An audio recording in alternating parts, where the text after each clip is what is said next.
అటారీ బోర్డర్లో పాక్ డ్రోన్స్ను భారత్ కూల్చేసింది.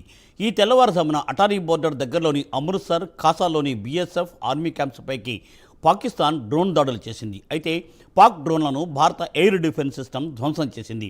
పంజాబ్ భటిండాలో పాక్ డ్రోన్ల శకలాలు లభ్యమయ్యాయి. అలాగే స్మార్ట్ డ్రోన్లను పాకిస్తాన్ ప్రయోగించింది.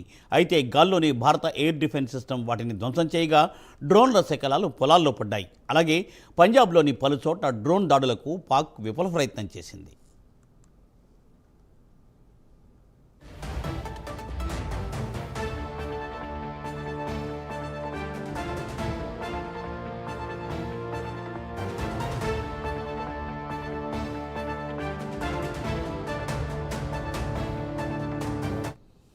అటారీ బోర్డర్లో పాక్ డ్రోన్లను భారతదేశం కూల్చేసింది.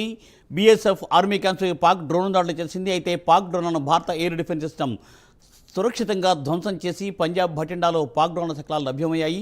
అలాగే ఈ డ్రోన్లను పాకిస్తాన్ ప్రయోగించింది. అయితే గాల్లోనే భారత ఎయిర్ ధ్వంసం చేయగా ఈ డ్రోన్ల శకలాలు పొలాల్లో పడ్డాయి. దీనిపై తాజా సమాచారాన్ని మా ప్రతినిధి నాగేంద్ర అందిస్తారు. నాగేంద్ర.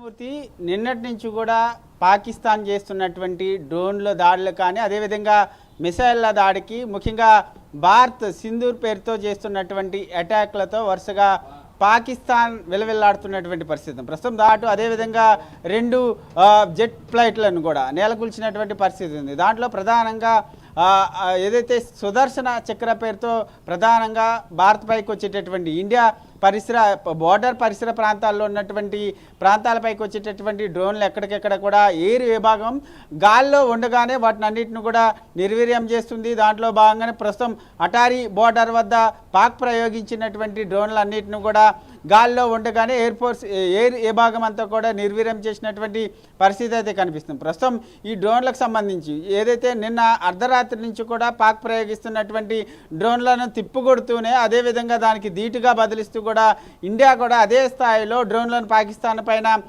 ఎదురుదాడి చేస్తూ పాకిస్తాన్ పైన కూడా ప్రయోగిస్తున్నటువంటి పరిస్థితి ఉంది. ముఖ్యంగా ఒకవైపు ఇండియా డ్రోన్లతో మరొకవైపు మిసైల్స్తో పెద్ద ఎత్తున విరుచుకుపడుతుంది పాకిస్తాన్ పైన. ఇప్పటికే పాకిస్తాన్లో ఉన్నటువంటి కీలకమైనటువంటి నగరాలపైన కరాచీ కానీ లాహోర్ లాంటి నగరాలపైన ఇప్పటికే డ్రోన్లు అదేవిధంగా మిసైల్తో ఇండియా ఆర్మీ అదేవిధంగా నేవీ ఎయిర్ ఫోర్స్ అంతా కూడా ఇప్పటికే విరుచుకుపడుతున్నటువంటి పరిస్థితి ఉంది. దాంతోపాటు అటారీ బోర్డర్తో పాటు కొన్ని కీలకమైనటువంటి ఏదైతే ఇండియాకి ఆనుకొని ఉన్నటువంటి పాకిస్తాన్ ఇండియా బోర్డర్లో ప్రధానంగా టార్గెట్ చేస్తూ కూడా పాకిస్తాన్కి సంబంధించినటువంటి ఆర్మీ సోల్జర్స్ అంతా కూడా డ్రోన్లను మిసైల్స్ను ఇండియా మీదకి ప్రయోగిస్తున్నటువంటి నేపథ్యంలో వాటిని తిప్పుకొడుతూనే అదేవిధంగా దానికి ధీటుగా ఇండియా అటాక్ చేస్తున్నటువంటి పరిస్థితి అయితే కనిపిస్తుందని చెప్పాలి. Murthy, thank you Nagendra, thanks for update.